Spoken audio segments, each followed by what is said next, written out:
Hello and welcome to Act 3 of The Devil is an Ass by Ben Jonson. We have been looking at this long play. It's a long play. We're doing this over 5 whole sessions to take in the question of cutting seriously. We know that this has actually had a reasonably good modern production history. Not excessive, but it's been successfully staged more than once, and so we're actively looking at that question of what do you trim back, what do you cut for our future production, because it's at least a third, if not twice as long as a script for this kind of comedy perhaps wants to be, though of course opinions will vary on that point. And we've been finding lots of games to play in scenes, lots of action that we like, occasionally slightly overlong in places, but not irritatingly not as overlong in the right way as I'd like. It's the cutting for this is going to be really fiddly and complicated, rather than this plot line doesn't work. Shall we remove it? Yes. So to continue battling with the text and deciding what needs to go and what needs to stay in an ideal world, reading a Merecraft today is Connor Brown here in London, here to advise you on crypto and NFTs. Reading Plutarchus and Trains is Hi, I'm Eric. I'm not buying what he's selling. Reading Gilthead and Wittipol is Hello, I'm Helen and I'm currently in London. reading Fitzdottrel and Pitfall is Helen in Suffolk. reading Everill and Pug is Hi, I'm Lynn. I'm in the Northwestern United States. and reading Engine is Hi, I'm Greg. I'm from near Reading, and yes, still a devilishly good time. and I'm your host, Robert Crighton. I'll be reading the usually about one line misplaced stage directions. So I'll inevitably tell you something that's already happened a line earlier. But we shall see how that goes. Anyway, Act 3, Scene 1. In the end of the previous act, we had an intimation of some new characters, and here some of them come. Enter Gilthead and Plutarchus. All this is to make you a gentleman. I'll have you learn, son. Wherefore I have placed you with Sir Paul either side, but have so much law to keep your own. Besides, he is a justice here in the town, and dwelling son with him, you shall learn that in a year shall be worth 20 of having stayed you at Oxford or at Cambridge, or sending you to the Inns of Court, or France. I am called for now in haste by Master Merecraft to trust Master Fitzdottrel, a good man. I have inquired him 1800 a year. His name is current for a diamond ring, or 40 shall not be worth 30. That's gained, and this is to make you a gentleman. Oh, but good father, you trust too much. Boy, we live by finding fools out to be trusted. Our shop books are our pasture, our corn grounds. We lay 'em open for them to come into, and when we have 'em there, we drive 'em up in one of our pounds, the counters straight. And this is to make you a gentleman. We citizens never trust, but we do cozen. For if our debtors pay, we cozen them. And if they do not, then we cozen ourselves. But that's a hazard everyone must run that hopes to make his son a gentleman. I do not wish to be one, truly, father. In a descent or two, we come to be just at their state, fit to be cozened like 'em. And I had rather tarry to your trade first, since the gentry scorn the city so much. Methinks we should, in time, holding together and matching in our own tribes, as they say, have got an act of common council for it, that we might cozen them out of rerum natura. Aye, if we had an act first to forbid the marrying of our wealthy heirs unto them, and daughters with such lavish portions that confounds all. Makes a mongrel breed, father. And when they have your money, then they laugh at you or kick you down the stairs. I cannot abide them. I would fain have them cozened, but not trusted. And we'll pause there. They remain on stage on the ongoing scene overlappiness that is most of these individual acts. I think it's fair to say Gilthead would like his son to be a gentleman. There might be some clues in the text about that. It was subtle. It was subtle in that. But yeah, I quite like this because it's on the one hand it's perfectly reasonable for what Gilthead wants to do, and in terms of wants his son to go up in the world and things, and but the sort of this constant beating into him again and again and again is nicely absurd. Actually, I quite like that. Any thoughts on this little introduction to these characters? I know immediately who these people are. It's nice. I like it when I know who people are the moment they appear on stage. Lynn. Yeah, it's a great little debate about class in this period and probably after this period. Now, it doesn't really move the plot forward, but this is something that Jonson does. He really makes these very acute social observations. They're super interesting. Yeah, and I say they're new characters, so I think we can allow them, 40 odd lines. This is not a long 40 long line is not excessive.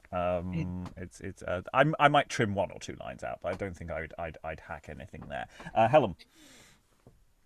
Yes, it's interesting that he doesn't think that Oxford, Cambridge, the Inns of Court, or France are value for money.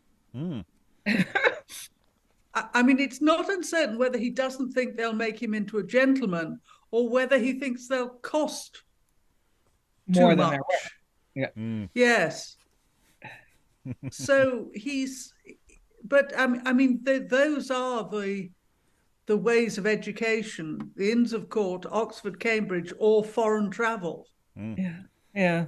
And he's rejecting them all in favor of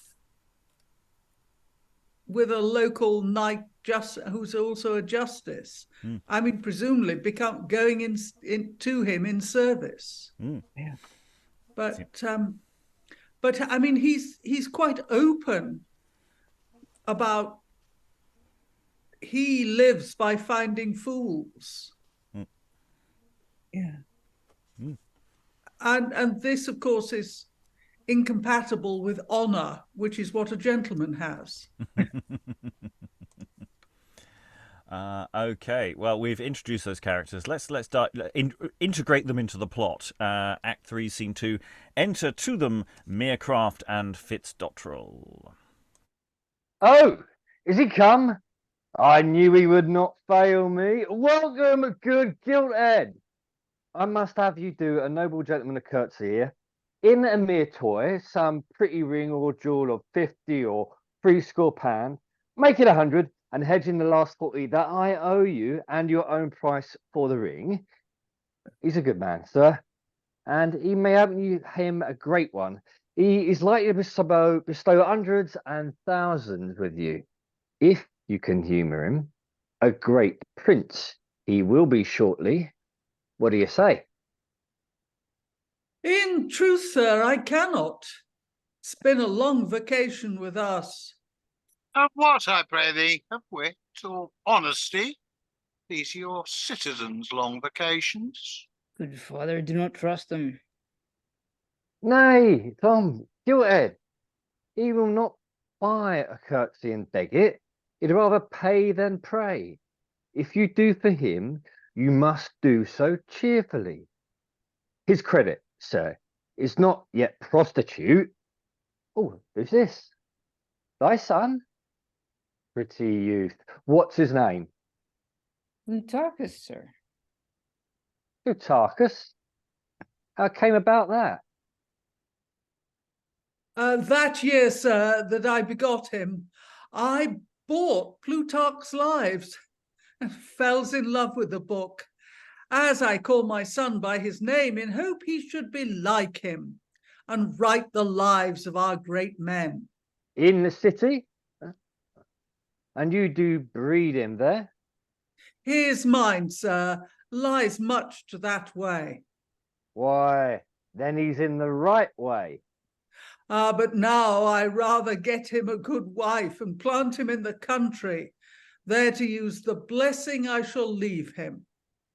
Out upon it, and lose the laudable means that thou hast at home, here, to advance and making a young alderman? Buy him a captain's place, for shame, and let him into the world early, and with his plume and scarf march through Cheapside or along Cornhill, and by the venture of those draw down a wife there from a window worth £10,000. Get him the posture book and the leadings men to set upon a table against his mistress chance to come by, and he may draw her in and show her Finsbury battles. I have placed him with justice either side to get so much law. Ah, so thou hast conscience. Come, come, thou dost wrong pretty Plutarchus, who had not his name for nothing, but was born to train the youth of London in the military truth. That way his genius lies, my cousin Everill. Yes, we'll pause as you introduce a character coming on stage at that moment. I just wanted just the reaction of Merecraft, because of course Merecraft there's all this front, and I just love the way that he just goes, Plutarchus, how came that about? It feels like his character drops for a second and going, what the hell did you call your child? It's just like, really? How about Jack? That's a good name. So there's opportunities here for what's going on there. And again, it's all about the sort of logic of what's going on with Gilthead's sort of aspirations for his child. From the moment of his birth, it's like, oh, I had these books lying around. Maybe you'd be like Plutarch. I enjoyed reading them. I've named my child Wolf Hall. Lynn. Yes, as the Yank in the room, I have a question. What exactly does vacation mean here? It was the time when the lawyers weren't in session. Weren't in session. Okay. So fundamentally, you're talking about a lot of August. I mean, they came back mid to late September. So when he says it's been a long vacation, that means it's been a long time since I've had a chance to earn any money. Yeah. Yeah, because there's no one in London with money. They're all out in the counties where they came from. Okay. It's one of the links to it is the glorious 12th, the start of the grouse shooting season. All the knobs, all of the money are out of town. And I'm sure we've had that in one or two other plays, haven't we? Of, lean times due to the vacation. I think we probably have. I wouldn't be surprised. We also have, effectively, when we're talking about Finsbury battles, these are sort of official manoeuvres, using fields in Finsbury. When there's such things existed, to actually, do some training. So again, the leaning in there to the whole. Have you considered the army? I mean, the London trained bands were all very well, but they were very amateur. I mean, what I like is the debate about what you do when you've made your money in town. Gilthead says, I'll get him a good wife and plant him in the country. So you buy an estate and you go out and you become a country gentleman. Whereas Merecraft says, stay in the town, make him an alderman, even though he's young for it. And this was the big big debate, because whether you just moved through the town, making your money, and then set up as a gentry family, or whether you, usually it was your younger son, stayed in the town and made themselves a fortune so they could buy their own estate. It was a circular system. Okay, let's gather more data as we properly integrate these characters now all into everything else, because we now have the arrival of Everill, who's also mentioned in the last act, but I don't think we've met them before. So, Act 3, Scene 3, enter Everill to Plutarchus, Gilthead, Merecraft, and Fitzdottrel. Are you here, sir? Pray you, let us whisper. Father, dear father, trust him if you love me. Why, I do mean it, boy. But what I do must not come easily from me. We must deal with courtiers, boy, as courtiers deal with us. If I have a business there with any of them, why, I must wait, I'm sure on't, son. And though my lord dispatch me, yet his worshipful man will keep me for his sport a month or two. And to show me with my fellow citizens, I must make his train long and full 1/4, and help the spectacle of his greatness. There, nothing is done at once but injuries, boy, and they come headlong, all their good turns move not, or very slowly.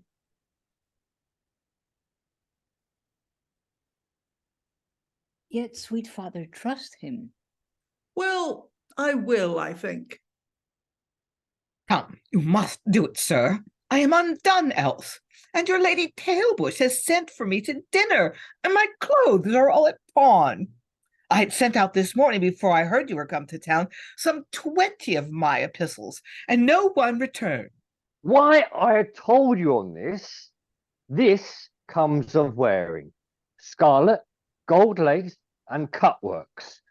Your fine gartering with your blown roses, cousin, and your eating pheasant and goodwit here in London, haunting the globes and the mermaids, wedging with the lords still at the table, and affecting lechery. In Valor, where could you have contented yourself with cheese, salt, butter, and a pickled herring? In the Low Countries, there was warm cloth and flusting. Being satisfied with the leap of your host's daughter, in garrison, a wench, or a stour, or your slutless wife in the league of the two blanks, you never had that run upon this flat to write your letters missive and send out your privy seals, that thus have frighted off all your acquaintances, and that they shun you at distance, worse than you do at the palace. Upon you, I come not for your counsel, I lack money. He repines. You do not think what you owe me already. They owe you that mean to pay you. I'll be sworn I never meant it. Come, you will project. I shall undo your practice for this month else. He threatens him. You know me. Aye, you are right, sweet nature. Well, that's all one. You'll leave this empire one day. You'll not ever have this tribute paid. Your spectre of the sword. Hie up your wit, do, and provoke me not. Will you, sir, help me to what I shall provide another for you? I cannot tell. Try me. I think I am not so utterly of an ore unto be melted. And they join in a moment, I think. But I can do myself good on occasions. Strike it then for your part, Master Fitzdottrel. If I transgress in point of manners, afford me your best construction. I must beg my freedom from your affairs this day. Well, sir, It is to secure the gentleman's occasions. My kinsman. you'll not do me that affront, sir. I am sorry you should so interpret it, but, sir, it stands upon his being invested in a new office. He has stood for long master of the dependents, a place of my projection too, sir, and hath met much opposition, but the state now sees that great necessity of it. After all this writing and their speaking against duels, they have eradicated it. His book is drawn, for since there will be differences daily twixt gentlemen, and the roaring manner is grown offensive, that those few we call the civil men of the sword abhor the vapours that shall refer now hither for their process, and such a trespass against the rule of court are to be fined. In troth, a pretty place. A kind of arbitrary court twill do, sir. I shall have matter for it, I believe. Ere it be long. I had a distaste.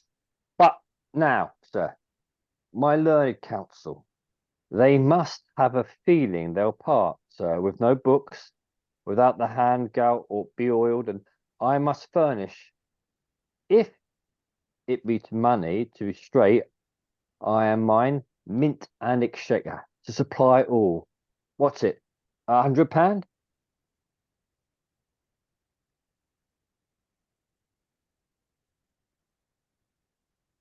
Muted Everill, I'm afraid. Sorry. No, the harpy stands now on 100 pieces. Why, he must have 'em, if he will. Tomorrow, sir, will you equally serve your occasions? And therefore let me obtain that you will yield to timing a poor gentleman's distresses, in terms of hazard. By no means. It must get him this money, and will. Sir, I protest. Rather stand engaged for it myself than you should leave me. Oh, good sir, do you think so coarsely of our manners that we would, for any need of ours, be present to take it, though you be pleased to offer it? Why, by heaven, I mean it. I can never believe this. But we, sir, must preserve our dignity, as you do publish yours, by your fair leave, sir.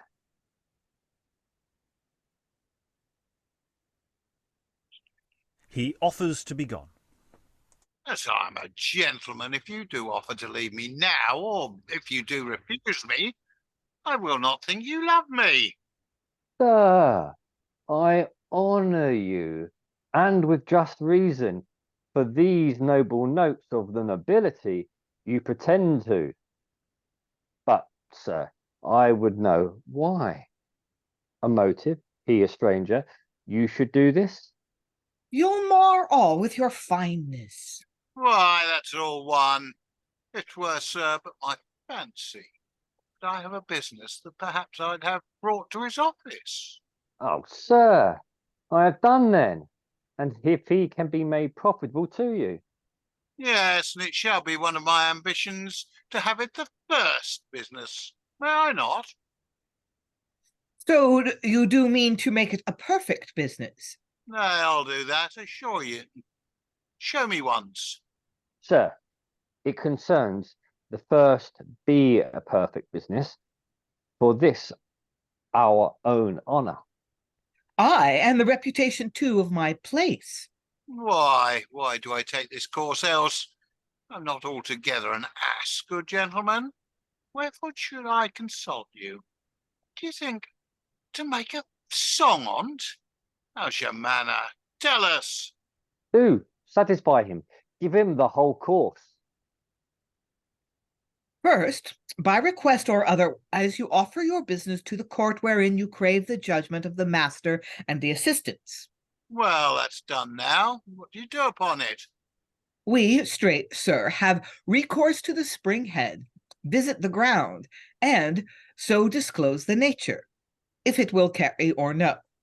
If we do find by our proportions it is like to prove a sullen and a black business, that it be incorrigible and out of treaty, then we file it a dependence. So 'tis filed. What follows? I do love then the advise- order of these things. All right. We then advise the party, if he be a man of means and havings, that forthwith he settle his estate. If not, at least that he pretend it. For by that the world takes notice that it is now a dependence, and this we call, sir, publication. Very sufficient. After publication now? Then we grant out our process, which is diverse, either by chartal, sir, or tennis, wherein the challenger and the challengee, or with your Spaniard, your provocador and provocado, have their several courses. I have enough on it. 100 pieces? Yes, for 200. Underwrite me do. Your man will take my bond? That he will, sure. But these same citizens, they are such sharks.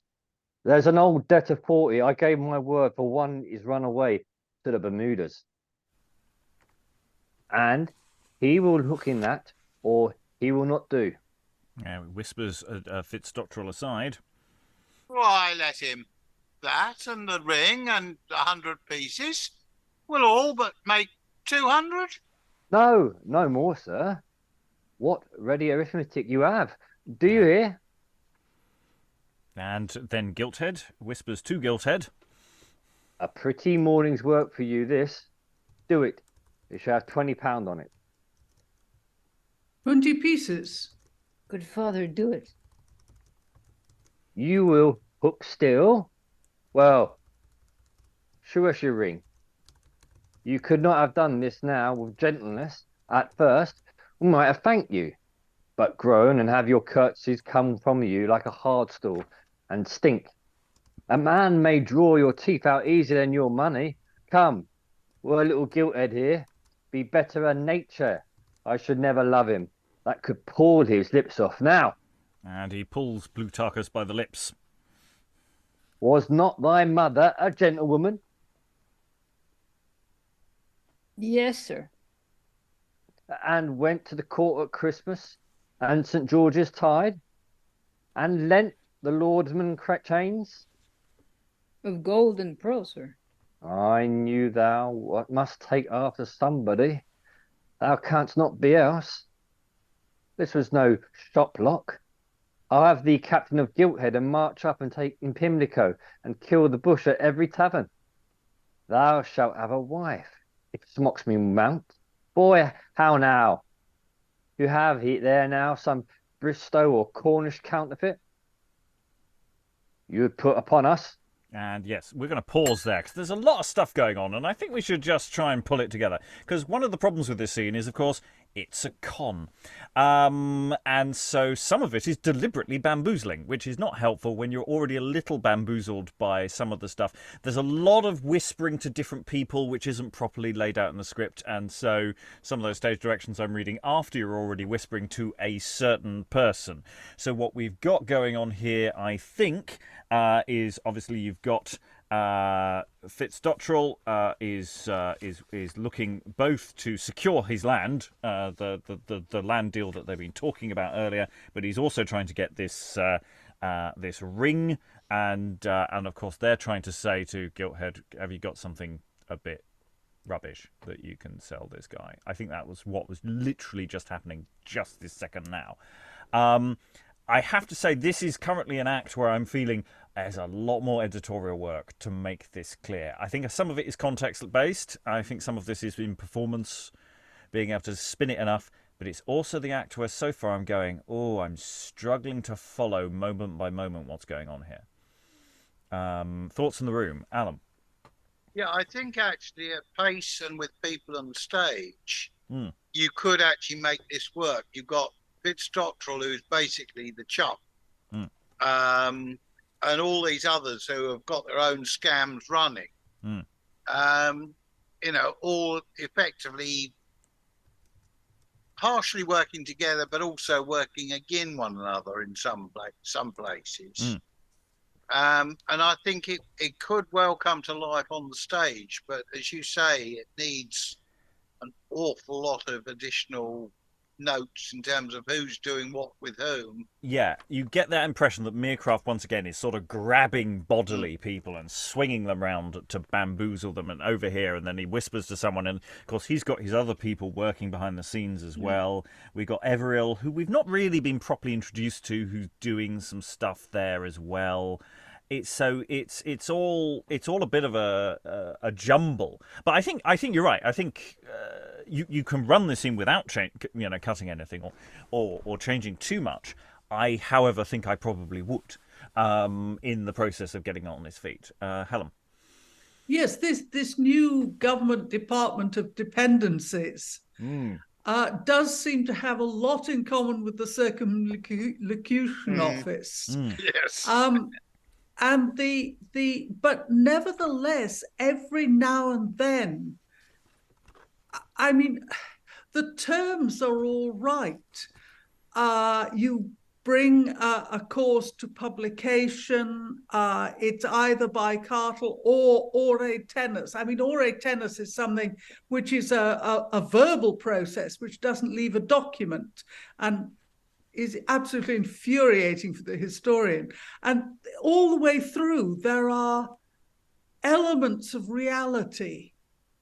It's not gibberish by any means. No, it because but it's it's satire. obviously created.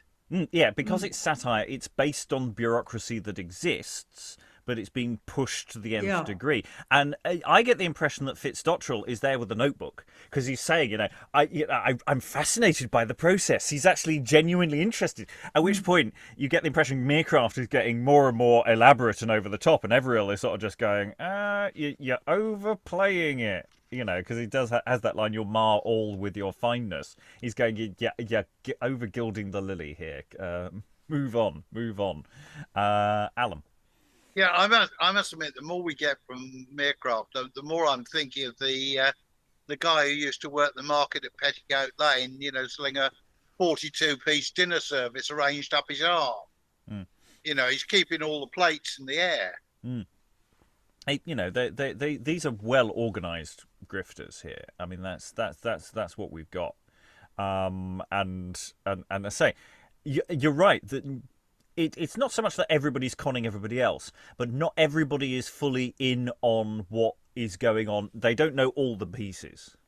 Gilthead is obviously being brought in and is a bit dodgy himself on some levels, but he doesn't know the extent of what is, the depths that this has gone to from, what's going on from them. He doesn't know why the ring is necessary and all the, all the extent of that con. He's not in on that, as far as I can tell.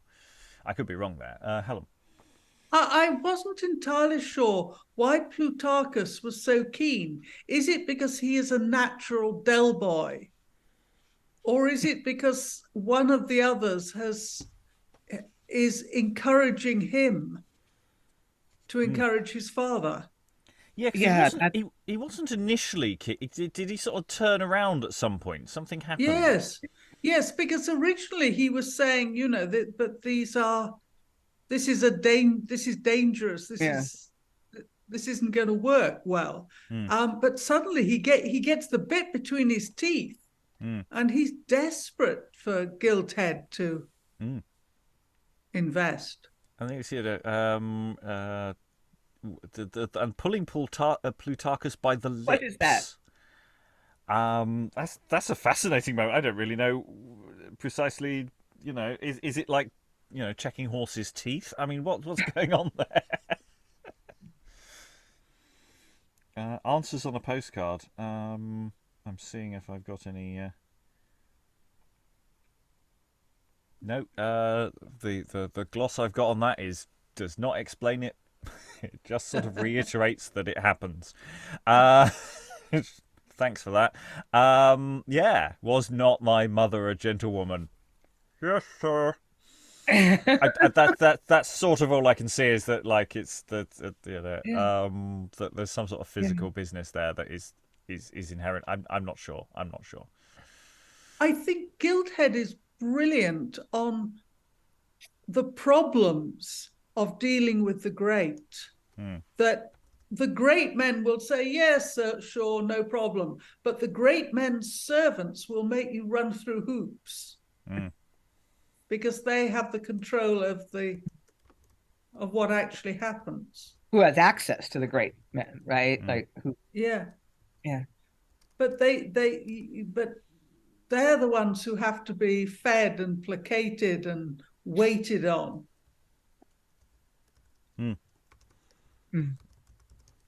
Right. Okay. Like the film industry. All sorts of people have to green light it, none of whom know what on earth they're doing.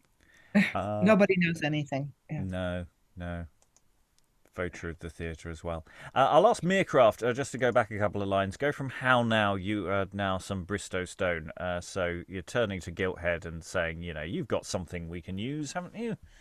And we'll run on from there. How now? You have here some Bristol stone or Cornish counterfeit you'd put upon us?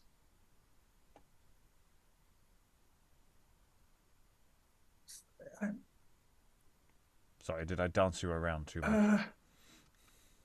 Yes, I'm sorry. Cornish is a good word to search on, isn't it? Yeah. Cornish counterfeit. Got it. Sorry, I'm with you. You put upon us. No, sir. I assure you. Look on his lustre. He will speak himself. I'll give you leave to put him in the mill. He's no great large stone, but a true paragon. Has all his corners. View him well. He is yellow. Upon my faith, sir, of the right black water, and very deep. He's set without a foil, too. Here's one of the yellow water I'll sell cheap. And what do you value this at? £30? Oh, no, sir. He cost me 40 ere he was set. Turnings, you mean? I know you're ever quicks. You've grown the better fathers of 'em late. Well, where must go, he'll be judged, and therefore look at you be right. You shall have £50 for it. And turns to Fitzdottrel. Not a deal no more. And because you would have things dispatched, sir, I'll go presently inquire out this lady. If you think good, sir, having 100 pieces ready, you may part with those now to serve my kinsman's turns, that he may wait upon you anon the freer, and take them when she have sealed them again of Gilthead. I care not if I do. And dispatch altogether? There, thou art just. 100 pieces. I told him over twice a day these 2 months. And he turns them out together, and the various characters fall to the share. Well, go and seal them. Sir, make your return as speedy as you can. Come, give me. Soft, sir. Merry and fair too, then. I'll no delaying, sir. But what will you hear? Yes, when I have my dividend. There's 40 pieces for you. What's this for? Your half. You know that Gilthead must have 20. And that's your ring there? Shall I have none of that? Oh, that's to be given to a lady. Is it so? Why, that good light it is. Come, give me 10 pieces more then. Why? For Gilthead. Sir, do you think I'll allow him any such share? You must. Must I? Do your must, sir. I'll do mine. You with not part of the whole, sir, will you? Go 2. Give me 10 pieces. By what law do you this? Even lion law, sir. I must roar else. Good. You have heard how the ass made his divisions wisely? And I am he, thank you. Much good do you, sir. I shall be rid of this tyranny one day. Not while you do eat and lie about the town here and cozen in your bullions, and I stand your name of credit and compound your business, adjourn your beatings every term, and make new parties for your projects. I have now a pretty task of it to hold you in with your lady tailbush. But the toy will be, how shall we both come off? Leave your doubting and do your portion. What's assigned you? I never failed yet. With reference to your aids, you'll still be thankful. Where shall I meet you anon? Have you some feat to do alone now? You have some feat to do alone now, I see. You wish me gone. Well, I will find you out and bring you after to the audit. Right. There's engine share too. I had forgot. This rain is too unsupportable. I must quit myself of this vasculage. Engine, welcome. Yes, and we're going to pause there. There's an interesting question about certain people, whether they're on stage or not, because that seems to be very much the division of the spoils and arguing between the Merecraft and his dettee, as it were, or debtor, Everill. And also just sort of discussing, well, I've been supporting you in some of your connery here all these times, so maybe you should give me a little bit more. No, we need the ring for the thing, and so there's that back and forth. So I think there's a certain amount. Either people have exited or they are somewhere else on the stage. It's always a little difficult to tell at this point whether they need to be about or not. Alan, I think almost certainly Fitzdottrel leaves at the point where that division of the spoils starts.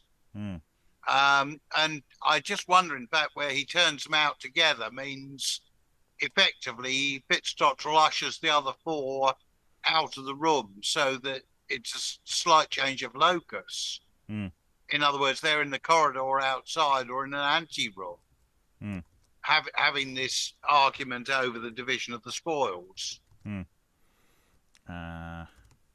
Yeah, the turns them out together is basically an exit cue, but it's not very clear that that's what it meant. Yeah, that makes sense to do that. I think that's the thing. It's I find it rather galling to have to explicate things that are supposed to explicate. Explicating stage directions is tedious when they are supposed to be explication. Thank you, Jonson. Thank you for that. Cheers, Ben. Okay, yeah. So that is just them bickering amongst themselves. Again, I so far have definitely felt that this is an act where more trimming rather than less. I've been very torn with the previous two acts about how much actually to remove. This one, I am feeling that the shears are coming out in greater force because there feels like there's a lot of stuff, but it's not quite as. The game is important. The game of the con is important, but actually how we get there is perhaps less important in terms of the actual dialogue we're getting.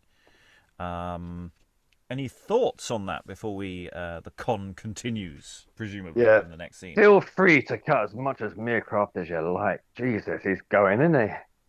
Yeah, unfortunately, I don't think he's the one who gets the most cutting because he's supposed to be bamboozling. I think the problem for the actor playing Merecraft is he just has to say it really, really quickly. Not get bamboozled himself. It's the same machine gun about him. Lynn? I wonder, in fact, if we haven't seen big chunks of the plot we could cut yet, but I do wonder here if you can actually cut the whole Everill epicycle, that Merecraft can be motivated to be a con man without the fact that he owes somebody else money. I wonder if you could just. I do quite like the idea that he does the con and immediately there's someone behind him who takes money out of his pocket. There is something nice about that. I just don't think he needs to say so much about it. I think he just needs more please, and it's a 30-second gag, not a 3-minute scene. I think is sort of the way I'm looking at it. But yeah, we might be able to get a body off the stage, which would be nice if we're keeping for a small production. Eric. Yeah, I think it's like sort of establishing the gag, or the con is important, as you said, but then it takes so long And obviously there's lots of people involved as well, because you've got. I still think it's kind of funny though that he has to worry about like Merecraft has to worry about their share, his share, and Engine's share as well, because it's like, well, oh shit, I have to worry about this person too. I have to get out of here. Shit. Yeah, I mean, this is an important thing about con artists. You know, they have a whole support network if they're doing a long con. You know, there are people there's a wage system that goes into you know, it's a small business structurally. So actually, that point, I've got to pay the assistant is important, because he's done an important job in setting up. I don't know if Engine counts as the roper in this situation. He might do. But yeah, a con functions in complicated ways. Helen. Yeah, I'm reminded very much of an occasion when I was a book dealer once, and I was in someone else's bookshop with another book dealer as well. So there were three of us, and someone came in and asked for a book, and I was the only one of the three of us who had it. So I slid off to my place, got it, and brought it back and sold it to the guy in that shop. And when he left, not only did the person whose shop it was demand a cut, but also the other book dealer who had been in the shop at the time and had made encouraging noises. Did they get a cut? Yes, certainly. I had to live with these people. Okay, right. Well, so everybody has exited, leaving Merecraft on, at which point, as intimated in the previous scene, enter Engine and Wittipol. How goes the cry? Excellent, well. We'll do it. Where's Robinson? Here is the gentleman. Sir will undertake to himself. I have acquainted him. Why did you so? Why, Robinson would have told him, you know, and he's a pleasant wit. Will hurt nothing new purpose. Then he's of opinion that Robinson might want audacity, she being such a gallant. Now he has been in Spain and knows the fashions there, and can discourse, and being but mirth, he says, leave much to his care. But he is too tall. For that, he has the bravest device, you'll love him for it, to say he wears chapinos, and they do so in Spain, and Robinson's as tall as he. Is he so? Every jot. Nay, I had rather to trust the gentleman with other two. You go to him then, sir, and salute him. Sir, my friend Engine So has I think I should just pause us here. I'm liking this scene, but I think it's important to remind everyone who Robinson was from the previous session. So they were talking about the actor Robinson, and they were saying they were going to hire an actor, a child actor, I think at this time, or at least somewhere in between. And they're saying, well, you can't trust actors, and they've gone off and brought on Wittipol to do the scene, and it is believed that the actor playing Wittipol is Robinson. So there's a meta-theatrical joke going on here. So in a modern production, you would substitute the actual actor's name to make that joke continue to land. And the idea that you are not as tall as you are supposed to be. I mean, it's the thing about people say to actors, you're not as tall as I expected you to be. It's almost like that. I get the opposite. Yeah. Well, you're shorter than I expected you to be. Yeah. And so the idea, he's wearing high heels. It's fine. Because stacked cork heel, I think, is what those shoes have. So that's the explanation he's got. So, and of course, the irony here is, of course, he gets to have access to the person he's been wooing, because he is the person that they're setting up as the owner of this school for ladies. Helen. Sorry, I'm about to read Wittipol. Am I disguised as a woman? You are disguised as a woman, but these people know you're not. Right, but am I disguised as an actor disguised as a woman? No, you're disguised as a person. They couldn't get the actor. Oh, right. But so they know I'm Wittipol, not Robinson. Yeah, or they know you're someone. I don't know if they've noted your actual name, but they know you are someone who is not Robinson. Right. Okay. Except you are Robinson.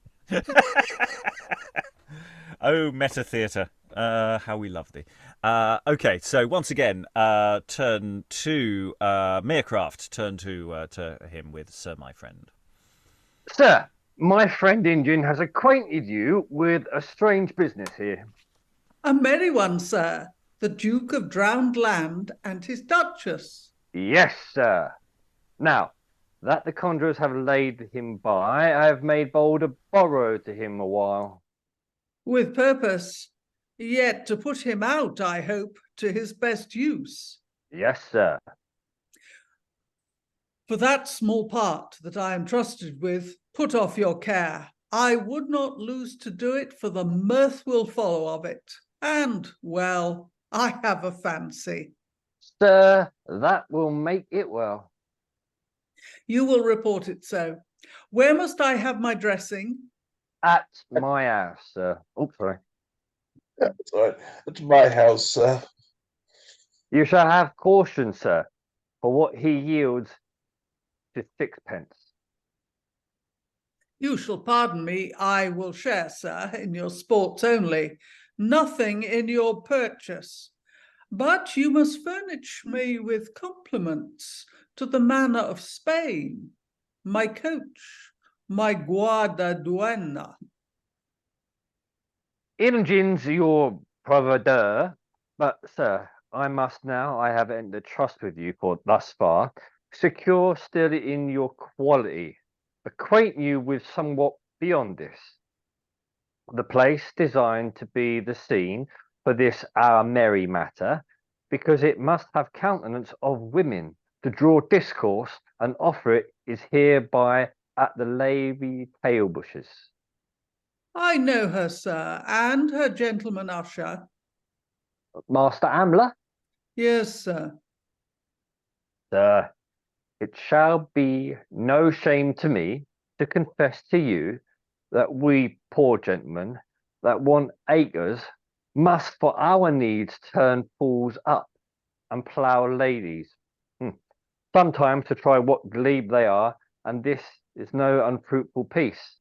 She and I now are a project for the fact and the venting of a new kind of fucus, paint for ladies, to serve the kingdom wherein she herself hath travelled, especially by way of service unto her sex, and hopes to get the monopoly as the reward of her invention. What's her end in this?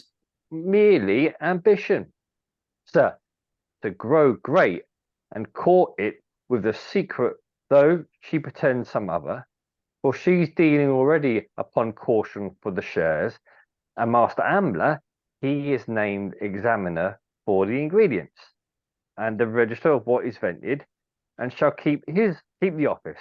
Now, if she break with you of this, as I must make the leading thread to your acquaintance, that how experience gotten in your being abroad will help our business. Think of some pretty additions, but to keep her floating. It may be she will offer you a part, or any strange name of... Sir, I have my instructions. Is it not high time to be making ready? Yes, sir. The fool's in sight, Fitzdottrel. Away then. Okay, so we've got two bits of information coming in here. We've got the straightforward, you're to be pretending to be this Spanish lady, which I'm sure, Helen, you're looking forward to that moment. But also we're setting up these additional characters, Master Ambler and also Lady Tailbush, who we have not as of yet met. Once again, we're heading towards the end of an act, so we're mentioning new characters we'll introduce next time. But I think it's important here that she is also being conned. there's already a con going on. There are cons within cons within cons within cons, and so she's hoping for a monopoly on a new cosmetic thing. And so it's not even like she wants to get money out. She just wants the acclaim of being the person who's got this, whatever this new rejuvenator system is. Paint for ladies, new makeup line, I don't know what it is. So that's another bit of information being thrown in there, another setup for the future. It's a bit awkwardly placed for us because I'm starting to look for hopefully an interval opportunity at the end of this act, and so I'm slightly worried about setting up things for after the interval. I'd rather have all my ducks in a row, but you can't always win. Thoughts on this little scene? Again, I think it could be littler. But yeah, Eric. I feel you need someone in the corner, just like maybe sitting at a desk or like with some sort of counter thing of like how many plots are actually going on, and how many like how many cons are going on as well. Yeah, like adding to like a board with red string or something, and just like. Well, we did say in the previous acts that we needed a big Visidisc laser display board at the back, where, to show the markets for Everill and do that for the demonic stuff at the beginning. I feel like I like the idea of a con counter just ticking over, and who's conning who, and maybe a little visual signifier just to get there, ding. It just goes up every so often, or just as simple as that. You just have boards that come on, and yeah. Having boards on stage with additional information is not unknown in the early modern period. So why not add another? The technology is there. Any other thoughts or questions? This is a trickier act. The games are not quite so expansive. It's basically here's a con, here's a con, here's a con, here's a con, and that's sort of fun up to a point. But yeah, there's a lot of exposition going on at the same time as well. Helen. Yes, I like that Wittipol is very definite about what he needs, where he's got a lot of questions, and he's very firm. I will share in your sports only, nothing in your purchase. I mean, there's no way. And he's very demanding about what he needs. Oh well, he's got to get into character. I mean, there was that moment, and I think you could play it up a bit more. If where's my dressing room? I'll be in my trailer. Yeah. So there are lots of opportunities here for silliness and fun from the players, I think. Eric. Well, also he has a motivation because obviously all this is set up to for Fitzdottrel's wife, I think, as well. Is that not the point of this entire thing? That is the point of the entire thing. Yeah. As far as the Wittipol's concerned, this simply gets him access to Fitzdottrel. I mean, it's a massive coincidence that the person they try to get to train up the wife, as it were, is the person who's trying to seduce her. So as far as he's concerned, that's reward enough. They don't need to know that, and that's fine. Alan. Not sure whether Wittipol is aware of who the putative trainee is at this stage. I suspect. I think so. I think so. I don't think he'd be doing it otherwise. Yeah, it may not have been explicitly stated in front of him here, but I can't believe it within the world of the play he doesn't know. Unless he suddenly goes, it's you later on. Well, that's what I'm just wondering, is whether that's the setup. No, and I don't see enough incentive. I think within the logic of the play, it's just simply he's just gone okay, and has leapt at the chance for some more pap action as we had last act. We shall see. Anyway, let's us that's been set up. The engine and Wittipol have gone off. Merecraft is once again. This scene is just orbiting Merecraft, isn't he? He's just there, and everybody just comes onto him and goes around. I almost think he should be just standing on a treadmill on the centre, and everyone just sort of slides by him. It's just. It's got a very Alice through the looking glass quality. Anyway, Act 3, Scene 5. Enter Fitzdottrel, Pug, and trains to Merecraft. Returns too so soon? Yes, here's the ring I've sealed. There's not so much gold in all the row, he says. Till it come from the mint. It's ta'en up for the gamesters. There's a shop shift. Plague on 'em. He do swear it. He'll swear and forswear too. It is his trade. You should not have left him. Slid on go back and beat him yet. No, now let him alone. I was so earnest after the main business to have this ring gone. True, and 'tis time I have learned, sir. Seeing you went, her ladyship eats with the lady Tailbush here, hard by. In the lane here? Yes, if you had a servant now of presence, well clothed and of an airy, voluble tongue, neither too big or little for his mouth, that could deliver your wife's compliment to send along withal. I have one, sir. Very handsome, gentleman-like fella. And I do mean to make my Duchess usher. Entertain him, but this morning too. I'll call him to you. The worst of him is his name. She'll take no note of that, but of his message. He shows him his pug. Devil! How like him? You like him, sir. Pace, go a little. Let's see you move. He'll serve, sir. Give him and let him go along with me. I'll help to present him at the... Look you do, sirrah. Stars this well as you expect your place. Dear, go on. Come off with all your honours. And gives him... that's all the instructions there. I'm just going to pause us briefly here. Is this again Merecraft checking his teeth? The way he goes, he's inspecting him. Oh, he'll do. It's like, go a little, let's see you move. It sounds like it's like a horse going for a little canter. I think there's legs in this concept. I think if Merecraft is constantly doing this with potential marks. I'm curious about this. I think it might just be silly comedy business, but I'm curious about it now. Anyway, Eric. I think it's more like sort of like getting him to do a catwalk type thing. Like we're looking for a handsome. What was the description? Handsome gentleman like fellow that I mean to make my Duchess usher. It's like getting him to walk up and down, sort of like a catwalk type thing, and obviously sort of Pug just kind of pretends to flop his hair like Baywatch style or something, and that kind of thing. Yeah, the catwalk thing I like. I think yes, there's a sort of Zoolander quality to this, isn't there? I think that would work quite nicely. So yeah, I like that. Anyway, sorry, I'm pausing us mid-scene while you're giving instructions to Pug. Pug doesn't...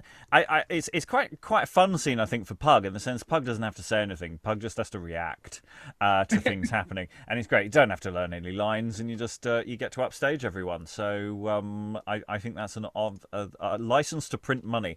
Where did we get to? Trust him with it? Was that where we were? It gives him instructions. But that's actually what Fitzdottrel is about to do. So, in fact, that's the game of this rest of this scene is the instructions to Pug, I think. I would fain see him do it. Bust him with it. Remember kissing of your hand and answering with the French time in flexure of your body. I would no so instruct him. For his words? I'll put them in his mouth. Oh, but I have 'em. Oh, the very academies... Sir, you'll have use for them, and none yourself, I warrant you, after dinner when you are called. Slight, that'll be just playtime. Cannot be, I must not lose the play. Sir, but you must. If she appoint to sit, and she's president... Split, it's the devil. And 'twere his dam too. You must now apply yourself, sir, to this wholly, or lose else. I could but see a piece. Sir, never think on it. Come but to one act, and I did not care. But to be seen to rise and go away, to vex the players and punish their poets, keep him in awe.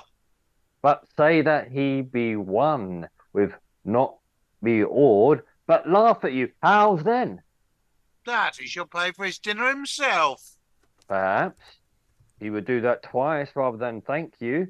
Come, get the devil out of your head, my lord. I'll call you so in private still, and take your ladyship in the mind. You're a sweet lord. I'll talk to bring a business to the office. Yes. Why should not you, sir, carry it of yourself before the office be up, and show the world you had no need of any man's direction in point, sir, of sufficiency? I speak against the kinsman, but as one that tenders your grace's good. Well, thank you. To proceed? To publications. Ha! Your deed draws presently, and leave me a blank to put in your theofs, 1, 2, or more, as you see cause. I thank you. Heartily, I do thank you. Not a word more. I pray you, as you love me. Let me alone. Could not think of this as well as he. Oh, I could beat my infinite blockhead. Come, we must this way. How far is it? Hard by here, over the way. Just going to Now- pause you there, because we can infer at that point Fitzdottrel has actually exited and left you. Poor Fitzdottrel, all the way through, he's wanted to see the play The Devil is an Ass. So when he goes, the devil, I'm going to miss the devil, I'm going to miss the show, curtain up. No, this has precedence. But I want to see the show. And of course, he's in the show. So we have this sort of return to this this nice little bit. And it's a nice bit for the historical context stuff. You know, what he wants to do when he goes to see a play is probably not to enjoy the play. He wants to be seen to rise and go away, to vex the players and to punish their poet. It's first night. And first night is when you get to tell really, you're sort of implicitly, almost explicitly invited to say what you thought of the show so they can tweak the show for the next performance. And to see whether the show has legs to stay in the repertoire. So first nights, there is almost this implicit instruction to the audience to just go, no, I didn't like, you know, for people who are arseholes like Fitzdottrel to basically make himself feel important by being a bit of a sod. So again, that's kind of detail that I really love, but probably would get cut in production because it's a bit excessive. I love the idea that he's missing the show.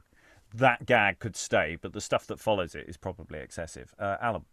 We also had the issue, the opening gambit of the play, where he's borrowing the cloak because he wants to be seen in as much finery as he can get away with, so that nobody misses seeing him.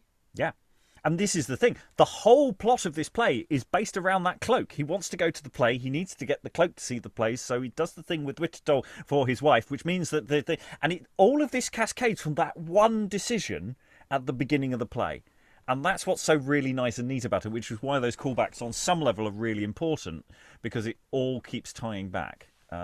It's very tidy.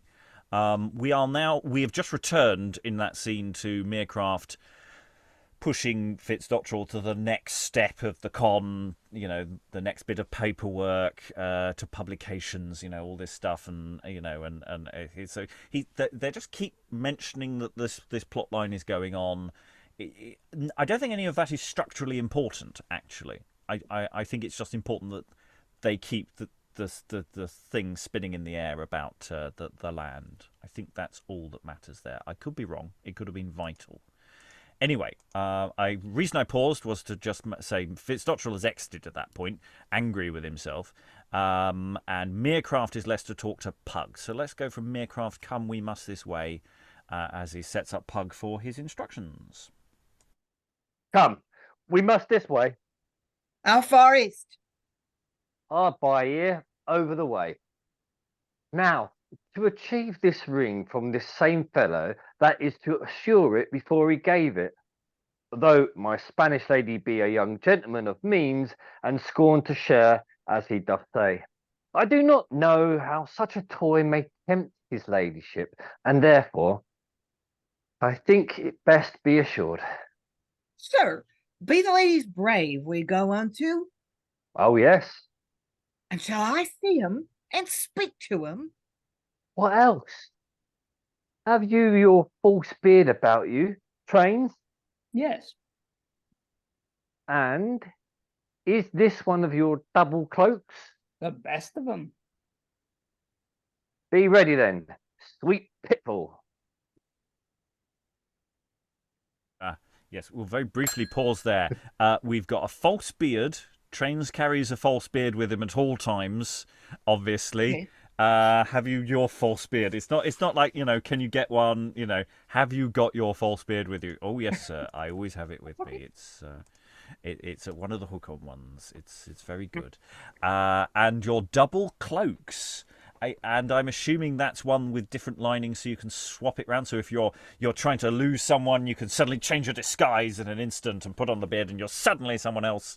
And that sort of really sort of fun stuff. Yeah. I'm curious about that. I'm also curious about precisely when Trains enters, but hey, he obviously enters when he knows his master needs him. So I'm just going to go with that. Okay. We will, however, move on, unless there's any other thoughts on beards. I think there are learned tomes on beards, available out there. Act 3, Scene 6. Merecraft is on with Pug and Trains. Enter Pitfall. Have we met Pitfall before? I don't think we have. Enter Pitfall to them. Come, I must bust. Away! I'll set thee up again. Never fear that. Canst thou get near a bird? No, thrush is hungry? Stay till cold weather come. I'll help thee onto an orsel or field fare. Whose within you, madam? Tell you straight. She runs in haste. Please you stay here a while, sir. I'll go in. And Merecraft follows. I do so long to have a little venery while I am in this body. I would taste of every sin a little, if it might be, after the manner of man. Sweetheart, What would you, sir? nothing but fall in to you, be your blackbird, my pretty pit, as the gentleman said, your throstle, lie tame and taken with you. Here is gold to buy you much new stuff from the shop, as I may take the old up. You must send, sir, the gentleman the ring. There 'tis. Nay, look. Sorry, I was looking at other stage directions. Trains in his false cloak now. He brings in a message in just which brings in a false message and gets the ring at some point in this scene. Nay, look, will you be foolish, Pitt? It's strange rudeness. Dear Pitt. Oh, cool. I swear. Where are you, sir? Is your ring ready? Go with me. I sent it you. And Merecraft follows presently and asks for it. Me? When? By whom? A fellow here now came for it in your name. I said none, sure. My meaning ever was you should deliver it yourself. So was your mistress' charge, you know.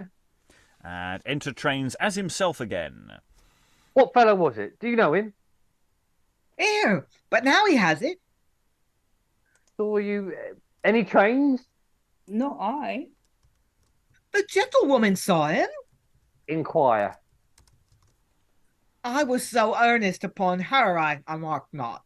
The devil confesseth himself cozened. My devilish chief has put me here in flesh to shame me. This dull body I am in, I perceive nothing with. I offer it nothing that will succeed. Sir, she saw none, she says. Satan himself has taken shape to abuse me. It could not be else. This is above strange, that you should be so reckless. What you'll do, sir?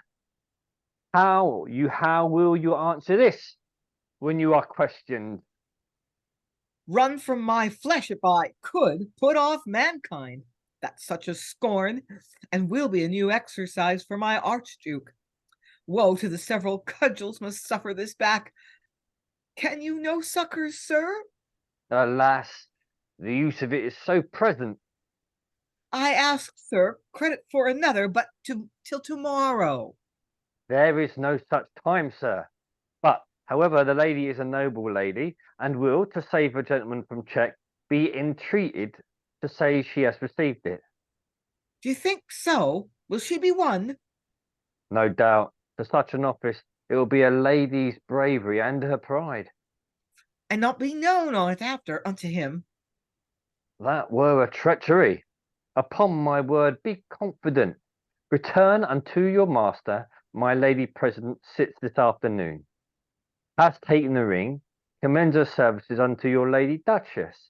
You may say she's a civil lady, and does give her all her respects already. Bade you tell her she lives but to receive her wished commandments, and have the honour here to kiss her hands, for which you'll stay this hour yet. Hasten you prince away. And, sir, will you take care the excuse be perfect? You confess your fears too much. The shame is more. I'll quit of you either.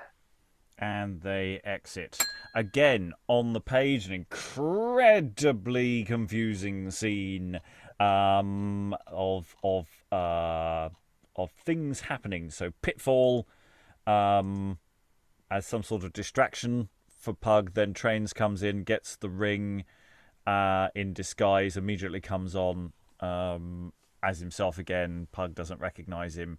The ring has been suborned on some level through cunningness, and Merecraft exits the scene, having been on for the entire act.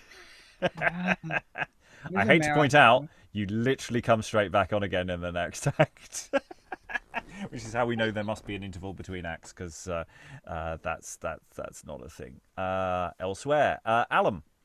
Yeah, I mean, Pitfall is obviously on a string, because she pops on, pops off, pops on, pops off. Mm. And the exits aren't as clearly marked as they might be. No, that whole thing just needs a whole series of additional stage directions and or just complete working out from almost top to bottom. At the beginning, I do believe Pitfall turns up again later, but Pitfall, is obviously a very deep, involved role with lots of stuff going on there. I mean, it's almost like that at the moment is going. That could be any member of the company who's not on stage this scene. I mean, the fact it's a character with a name rather than maidservant. It is nice in some ways, because an awful lot of time the lower orders just don't get names.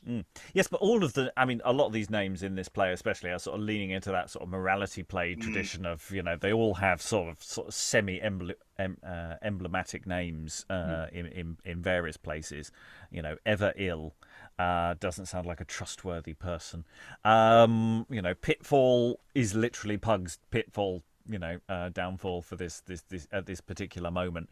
And Pug, I mean, the joke isn't being fully played. I feel slightly that we're slightly losing the opportunity of Pug, which is Pug has been sent down to make the world more venal. The world is more venal than Pug is. And that's sort of the joke. So he gets cousined here himself. They're cousining the devil, not the other way round. And yes, it does happen in this scene, but it's such a brief, fleeting moment that it's sort of underplayed. I feel like there should have been a bit more. Pug is still not quite living up to the opportunity that Pug as a concept has. Eric? Yeah, but I mean, in the first act, we got this whole thing about Satan telling him, "You're not ready for London, mate." So, like, obviously, if you can't Not make it ready. here, it's kind of Right, like, yeah, he's out of his depth already. Oh yeah, no, I'm not. I'm just saying that the action isn't putting him out of his depth enough. I think he should be more central to the con and just utterly, and trying to do something to improve it and fails or something like that. He doesn't. He's not fully integrated in the way I'd like him to be. It's not to say he's not doing things. He is doing things. He's trying to, He's much more central in Act 2, where he does interact with the wooing plot. But again, it's not like he fails at that. He sort of succeeds at that to a degree. He just doesn't quite succeed in the way he was thinking he was going to succeed. Alan? I'm just wondering, actually, whether an awful lot of Pug's interaction in this is physical rather than verbal. Well, he's got to spend an awful lot of time looking very confused. It ebbs and flows, doesn't it? Because sometimes he has these massive speeches. At the very beginning of the play, he had a massive one in Act 2. But then you're right, he has these big, what's his big moment in Act 2? He gets the crap beaten out of him. That's his big moment in Act 2. It's this lengthy comedy beating scene that could potentially go on for as long as the audience laughs. If the audience are up for it, they could just keep hitting Pug until the audience get bored. And again, there's almost like that opportunity of Fitzdottrel. If things go wrong for Fitzdottrel, he should take it out on Pug, and I'm not sort of seeing that dynamic. And then everybody else should take it out on Pug. I'm sort of not seeing that, which is sort of what I was hoping for from this play. But I could be being unfair. Eric? I'm trying to work out, is Train's working for Merecraft? Because like he doesn't have an alternative reason to like steal the ring, so it's kind of like magically making it go away. Yeah. Yeah, no, he explicitly works for Merecraft, and basically almost all the servants basically work for the con artists on some level. I mean, I think that's what Engine is also basically a setting up. He's setting up a con. He's the assistant to Wittipol's schemes to a degree, but he's also engaged in other stuff as well. So, yeah. Now, question: is this a place to put an interval? Yes, I'm not please. sure where to put an interval in this play. I was hoping Act 3 would end with an obvious ba-da moment. And it's sort of, okay, I'm still with it, I'm still interested, but I'm not sure where the interval lives. I'm not even sure you can cut it down to have it only as one interval, because I think, given the sheer length of the damn thing, the audience are going to be rustling in their seats before this. I'm not worried about cutting this down. I mean, I definitely think Act 3 is the one that gets cut the most so far. I think it's the action of Act 3 is fine. I think there's too many words in it, and a lot of them are very confusing in a way that I'm not so sure I feel about Act 1 and Act 2. There are a lot of words, some of them are confusing, but it manages to dance around it reasonably well. But Act 3 is the one where I'm going, okay, yeah, a lot's going to come out of Act 3, potentially here. And, big chunks are still coming out of Act 1 and Act 2. We have to take 7,000 words out of this. That's as a minimum. That feels doable. That feels doable. If we're going to tell the story and keep it dancing, but I am worried about where to put the interval. That is a worry for me, because you need a good place to put it, and I wouldn't put into Helen. Oh, muted.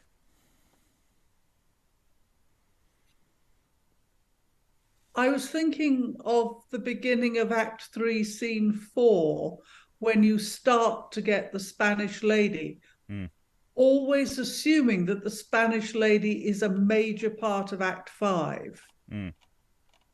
I mean, I haven't read Act 5 yet. Well, Act 4. But Oh God, Act 4. Yeah, no, there's still 2 acts to go. You know, this is about where the interval should live. And maybe you're right. Maybe we put an artificial break in before they introduce Wittipol as the Spanish bride, because that is sort of business for the second act, isn't it? The second half of a play. That's what I was thinking. So maybe we need to make a slightly different interventions in this. That maybe we still have the pug business, but we don't necessarily fully set up Wittipol at that moment. Maybe it's just after Merecraft and Everill are splitting the spoils. Because that's probably about halfway through the play. Yeah. Yeah, so before as Helen was saying, before Act 3, Scene 4, Merecraft and Everill are talking about how they're splitting the money. The cons are sort of ticking over. Again, it's not an explosive interval, but I think it's always quite difficult to find one of them. But yeah, that seems reasonable. Okay. Interval question mark. Act 3, end of. Yeah, not having read Acts 3, 4, and 5, it's just a thought. Yes. I mean, an awful lot depends on... I think you can be safe to assume that Wittipol will be doing some Spanish acting. I don't know that for certain. With or without the lisp. Exactly. We shall see how awkward that ends up being, or whether it turns out to be genuinely hilarious. We shall see in the future. Eric. I just like the stage direction. Pug leaps at Pitfall's coming in. Like, he's kind of like, he actually calls for her sweetheart, and then like sort of is surprised that she turns up. Although I don't know if that sweetheart line is actually him flirting with the audience, then suddenly like someone else turns up on stage. Yeah, it's a confused moment, isn't it? And the problem is the stage direction lives sort of on top of it in the general area, so it could be that that's actually him going and the sweetheart is and then sweetheart, you know, he tries to turn it around, so the stage direction could live before that sweetheart, because it is a bit weird, isn't it, otherwise? But it's sort of all of these sort of weird semi-stage directions that are sometimes more confusing than helpful, is that they're not absolutely placed in the text. They're sort of at the side, and they sort of, and certainly in our pagination, they're slightly out of sync anyway. A lot of them come just after what they're describing happening, which isn't very helpful for us, but we can sort that out later. Okay, final thoughts. Not a lot of us in the room this week, so the thing. Helen, you've not been here for the week. You have read the first couple of acts. General things about tidying up, things we're liking, things that need maybe to be either clarified or trimmed back. Final thoughts. Yeah. If I was going to have to learn one of these parts, I would certainly do a tremendous amount of work on removing the lines as they exist at the moment and putting them into sense, because there is no end stopping of thought. Except very, very occasionally when it catches you out because you're so used to it, the thought not being end stopped. I mean, it is some of the most difficult verse to read that I have encountered. It seems almost deliberately so. Also, I have heard, I think it was from the Wiggins people, that Jonson micromanaged all the performances. We've had that discussion here. Yes, yeah. It is in the text. Yes, I think Lois has talked about it here as well. Right. But I'm sure that is part of the discussion for the Reading Early Plays group. Yeah. I mean, as we get further into the 17th century, this becomes more of the norm. I mean, this style of flowing text that isn't end stopped. I mean, in that sense, you know, it will become easier because we'll get more used to it because we'll be doing a lot more. It's not an absolute. It's not universal. Not every playwright does it, but certainly Middleton does it a lot. Jonson obviously does it a lot, and various other playwrights will be playing verse in this fashion. So it's not unusual by any stretch of the imagination. But why am I finding Jonson so much more difficult to read than Middleton? I don't know. Well, it depends on it depends on which Middleton. Trust me, some of them are a lot harder than others. I think it's a lot of it is to do with just the us just not being used to doing it as often. I think this is also doing a slightly different job of work to some of the Middletons we've done. And yeah, I think it's and it's just 400 years have passed, and we're used to a different palette. Most early modern revivals are not playing with this word palette in the same way. But yeah, there's an awful lot of work the actors have to do to get to the stage where this flows naturally for them, and they're just able to do it. Some people might be used to doing it and able to just let it go, but I think most people won't. And it's not reasonable actually to expect them to be able to. Eric, any final thoughts? You've skipped Act 2, but you're back in. Any final thoughts? I have a similar reaction as Helen does to Jonson. I feel like his earlier plays were easier to read. I don't know, maybe it's just because there was more actual action, so like there was more context for it, whereas this one seems a bit in the air at the moment. And it's kind of like a series of, as you said, it's a series of cons and deals from the beginning. So I feel like I need to read more. Though I'm not sure I want to. I want to find out what happens to poor Pug and if he actually succeeds in being a good devil. Which is kind of oxymoron. Good at his job anyway. He says nothing but just smiles. Yeah. So I want to find out what happens. So I guess it's succeeding in that way. Alan, any final thoughts?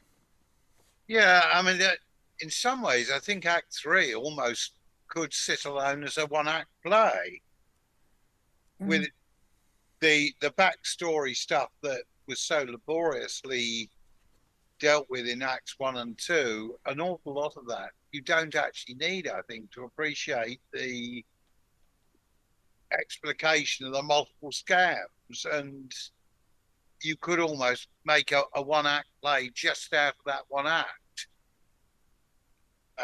and leave all of the sort of the dangling bits that answer things that were set up previously as just being, this happened somewhere else in another universe, far, far away. But where the overall direction of the play is concerned, I'm still not sure where the heck it's going. Well, again, each act moves us to the next act. We know the next act is going to be almost certainly Wittipol pretending to be a Spanish duenna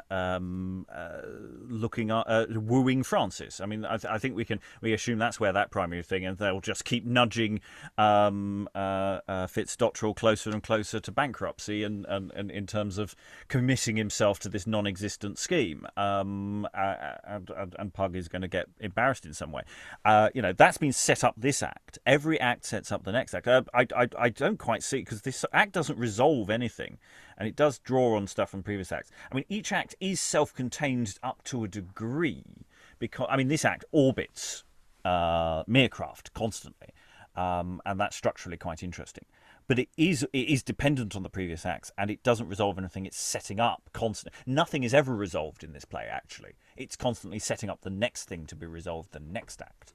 And so, until we see that next act, and then of course the final catastrophe. We'll see how that all lands, because endings are hard. Lynn, any final thoughts? Yeah, endings are hard, and Jonson's not great at them, so we will see. I'm not sure I agree, but we shall see. I think it's often the reverse. The word barfing thing in that one play, that was great. So It's interesting, Rob, that you brought up Pug, and Pug doesn't have enough to do in this act. And it's funny that you should mention that, because I have been thinking today that Pug is really sort of the whole, it's not a subplot, sort of a super plot, the whole framing device of Satan sends one of his minions to London really feels unnecessary at this point.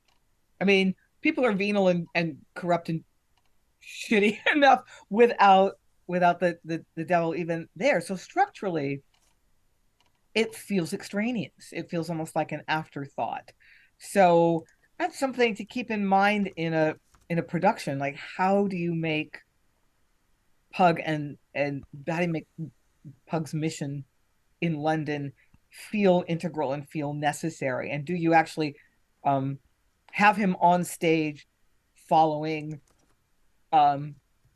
Fitzdottrel around anytime Fitzdottrel's on stage, even if he doesn't have anything to say?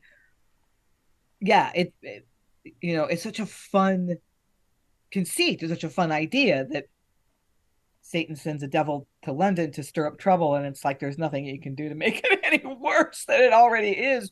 But it feels a little underdeveloped at this point.